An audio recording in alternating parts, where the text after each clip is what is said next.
You ever watch a TV show or movie or read a book where the author uses this narrative technique where they have a character you're not quite sure what to make of, you're rooting for them, you feel like they could come around, and then they go and do something and you're like, no, that's wrong. Don't do that. Your judgment is wrong on this point. It's like Alan Rickman's character in Harry Potter. Help me out. I know it's Snape. I'm not a Harry Potter guy. I remember this character because I really like Alan Rickman. And you remember in those stories, I think I'm getting this right again, not a Harry Potter expert, but it seems like, man, this guy's redeemable.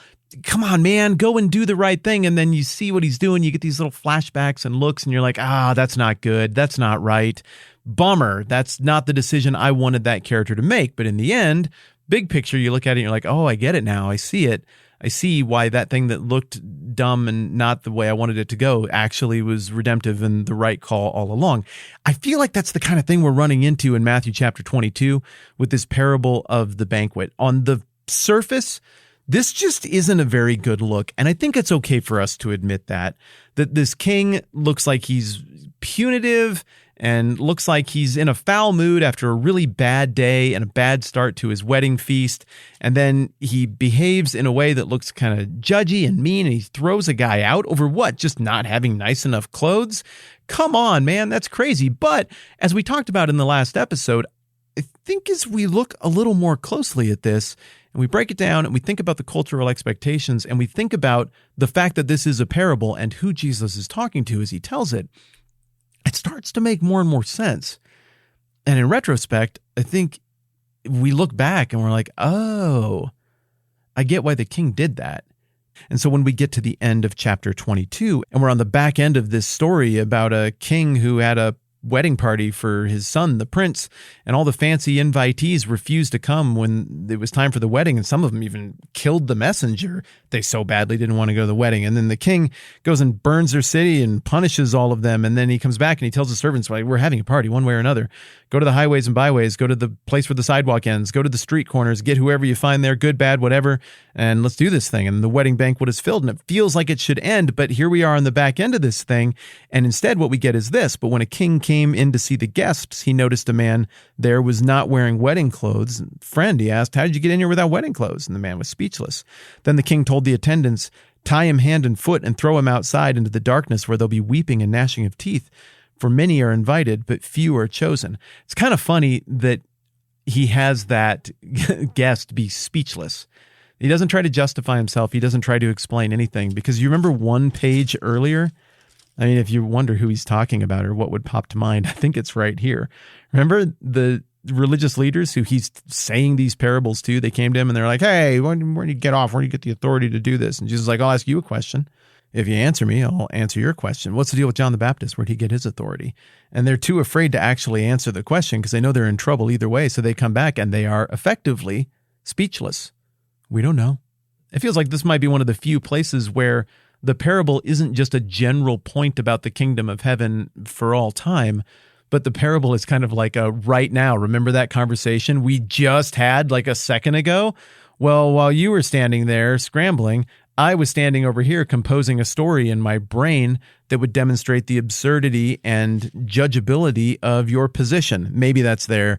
Maybe I'm reading between the lines, but I just think it's interesting that the guy doesn't offer a defense, and by his speechlessness, he condemns himself. Now, at this point, some of you might be like, why are you making this so difficult, dude? Like, the parable is very straightforward. We know what the king represents in all of these parables. We understand who is being talked to here.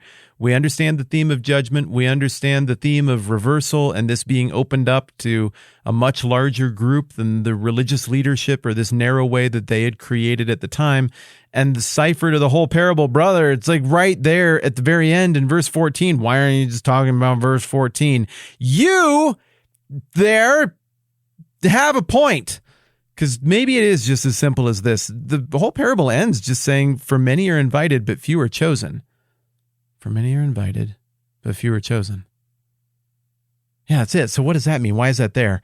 I did some digging around on that because it sounded like a buzz phrase to me, but I didn't see any cross-reference in any of my study Bibles or anything. And it turns out that the reason I'm not seeing that cross-reference is because it is a reference to a disputed part of the Old Testament that Catholics, Orthodox, and some Protestants would say, yeah, that's Bible, especially if you ask them a little bit later in the game. Jerome, who translated the Vulgate, did not think that this part was Bible, but a whole lot of Christians at this point do. Evangelicals, Reformed types would say, no, most Protestants would lump this book into a different chunk of Bible, but this is what's called the Deuterocanon, or the apocryphal books. And there's one in there in particular called Second Esdras. Now look, depending on what tradition you're looking at, you'll see this title presented differently. Some people break this apocalypse of Ezra down into different divisions, like 1st, 2nd, 3rd, 4th, and 5th. So I'm not going to lie to you, it can be kind of difficult to sort through what goes where. But in what I believe would be the New Revised Standard Version rendering of this book attributed to Ezra, in 2nd Ezra, or 2nd Esdras 8:3, there's a reference that sounds kind of like what Jesus is saying here.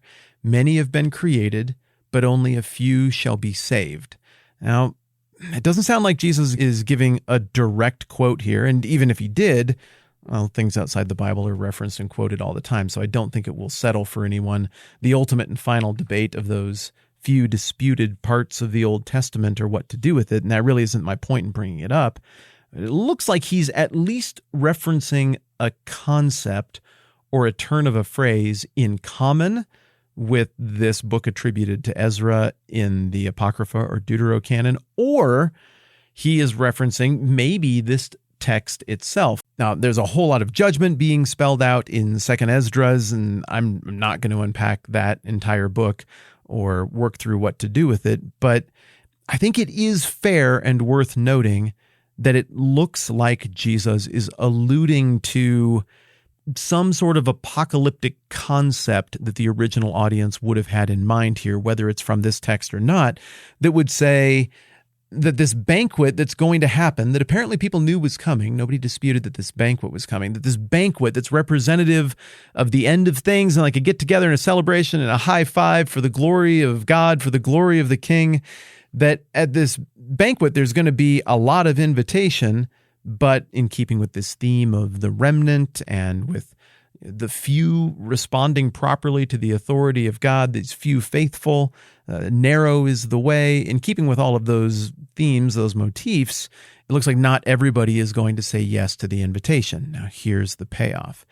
If we read that as being a common assumption that the original audience had, and I think that can be defended by flipping back to Matthew chapter 8 and listening to the way Jesus talks to this outsider, this Gentile centurion there, and he says to the people who are following him, mostly who would have been Jewish, he says, I tell you the truth, I've not found anyone in Israel with such great faith, talking about this Roman soldier, this Gentile.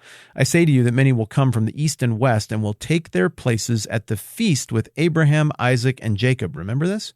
In the kingdom of heaven. Okay. But the subjects of the kingdom will be thrown outside into the darkness, where there will be weeping and gnashing of teeth. Whoa! Oh my goodness, that idea connects so very, very much with what we're seeing here. Everybody's invited. It sounds like the descendants of Abraham, Isaac, and Jacob were definitely invited early in the game. Maybe in a way you could even say they were invited first. But then somebody shows up in this parable and they're not wearing the wedding clothes that they're supposed to be wearing that identify them as true guests of the king, people who are in league with the king and who have assumed a right posture before the king, and they get thrown out into the darkness where there will be weeping and gnashing of teeth. That's exactly the language Jesus uses in Matthew 22, and it's exactly the language he uses back here in Matthew 8. In this little passage, it just kind of slid by. But the subjects of the kingdom will be thrown outside into the darkness, where there will be weeping and gnashing of teeth. Who are the people who get thrown into the darkness? Well, apparently some of them are the subjects of the king who wouldn't come to the banquet, and apparently some of them are people who did come to the banquet, but they weren't really ever in. Kind of like two parables earlier in chapter 21 of Matthew, where one kid said, I'm not going to work, and then did, and the other kid said, I'm going to work, and then didn't. Likewise, some of the people who said they would come to the banquet didn't show up, and some of the people who never would have even thought to say they'd go to the banquet, so I guess we're not going, did show up. In other words, the kingdom is not universal. I think we can say that safely coming away from this passage. Universalism just isn't what's being described here. Look, I might like it if that's what it said. That might make me feel better, but it isn't what's being said. What's described is a king who is righteous and right to judge, and who apparently has the ability to admit flawed, broken, screwed up people into his perfect presence, metaphorically expressed in the form of this wedding banquet.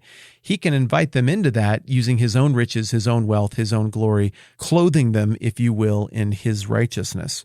But if he is truly the owner of righteousness and it's his to judge and his to extend grace, then, well, it looks like some judgment is indeed going to occur. And if that were my job, I would screw it up and be terrible. And I'm not prepared to draw those lines on behalf of God because I just don't know. But this is what the text says, that God is perfect and flawless and right in his judgments, and that some of this response to him is found woefully wanting and results in rejection, either in ways that look kind of innocuous or in ways that look obviously bad and horrible. Either way, he's judge. A whole lot of people are invited, but few are chosen. This can get a little bit dizzying. It is so much stuff. The parables are rich, and the fact that we're 22 chapters in now and we're starting to see all of these payoffs that maybe if we didn't take our time, we wouldn't notice. It's exciting. It's really fun to connect these dots, but it also means that from time to time, we got to do some big overview. What does this all mean and where are we kind of conversations? And I think that's what we're due for tomorrow. I noticed that a handful of you jumped in to support the program at patreon.com/the TMBH podcast over the last week or so here. I just wanted to tell you that that is so uplifting and encouraging. Thanks for doing that. That puts a spring in my step. That provides energy, because the reason we're able to do this and we're able to muster the time and the energy to make it happen is because of those of you who support the show that way. No expectation that everybody has to do that or anything, but it's just awesome that some of you are able to do it. Thank you so very much. Thanks to those of you who don't do that, which is also cool. I'm just so very, very grateful that we get to do this together, and we're going to do more mañana. I'm Matt. This is the 10-Minute Bible Hour podcast. Let's do this again soon.